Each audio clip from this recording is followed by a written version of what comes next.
are living in a knowledge-based society, and we know that knowledge prospers when it is shared. And sharing benefits scientists, it benefits science, but it also benefits the economy. And that is what's at stake, certainly at the moment where Europe is in. So today I want to talk to you about how your work is helping make a reality of open access to scientific information, and how I want to support that too, of course.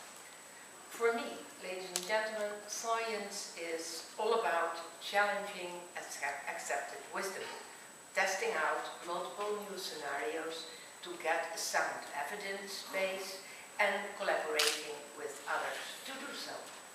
Whether it is scientists from different disciplines working together in a team, or peer reviewers objectively adding value to others' work.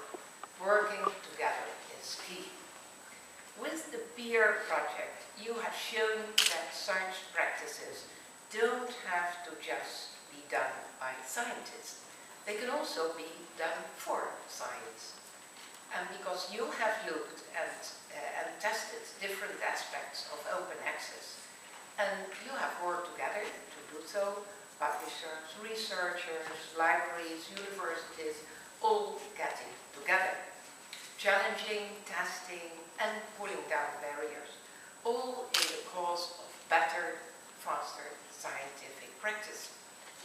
These days, more than ever, efficient access to scientific information is a must for all kinds of research and innovation. In particular, researchers, engineers, and small businesses need to access scientific results quickly and easily. And if they can't, it's bad for business. For small businesses, for example, it can mean 2 years extra delay before getting new products to market. So if we want to compete globally, that kind of access cannot be a luxury for Europe. It's just a must-have. That means we need more timely access to scientific articles in Europe. We need open access to scientific information, and indeed that was exactly what last December the Commission set out in its comprehensive open data strategy, reinforcing earlier statements in the EU's flagship policies, the digital agenda and the innovation union. And of course, that transformation also needs to take place in the real world, based on real economics. Publishing 1.5 million articles per year doesn't happen for free, nor does organizing peer review, a process which remains and needs to remain the hallmark of quality science. And as everywhere, service providers in this space, whether private or public, can only keep on providing services if their business models are sustainable. We can expect investments only when returns are likely. That is normal in a capitalistic society. But that doesn't mean doing things as they have always been done. Where the internet enables us to do things better, we should take advantage. Many scientific publishers have already endorsed open access. Most now offer some sort of open access option, while some are working closely with funders, with universities and governments to make it easier. Meanwhile, ladies and gentlemen, open access is growing, today representing well over 7,500 journals and 20% of scientific articles. But that is, to be quite clear, that is slow growth. It's not enough. We can't accept that. By and large, the results of publicly supported research are not yet available to the public. Why are we still at 20% instead of 100%? Because even though scientists accept the principle of free online access, there are barriers to putting it into practice. Still today, many public funding bodies and research institutes do not do enough to to ensure open access to their results. Still today, some publishers continue to impose restrictive conditions on researchers.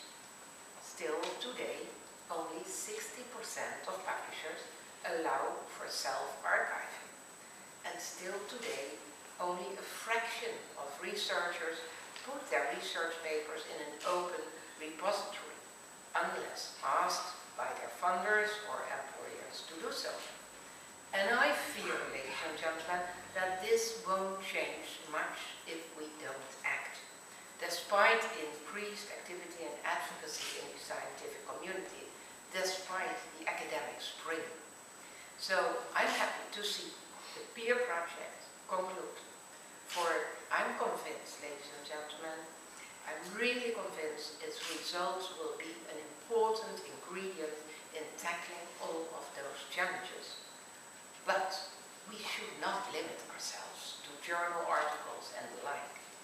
Open access to research data too would open a new field of opportunity, meaning you can reanalyze experiments, boost the impact of research, and provide precious fuel for new collaborations and new knowledge-based industries. And those open data benefits, direct and indirect, can't be ignored. Open scientific data, of course, raises a whole other set of challenges, not just because of cost and technical complexity, but also because of the diversity of formats and types for data, and the diversity of people and communities who generate it. Interoperability is the key. It's the key to global multidisciplinary service. It is absolutely multidisciplinary science who is at stake, supported by reliable and high-performance data infrastructure. We need data sets and software to work with each other right from the moment they are created. And we'll need to work globally on how to encourage data producers to do that.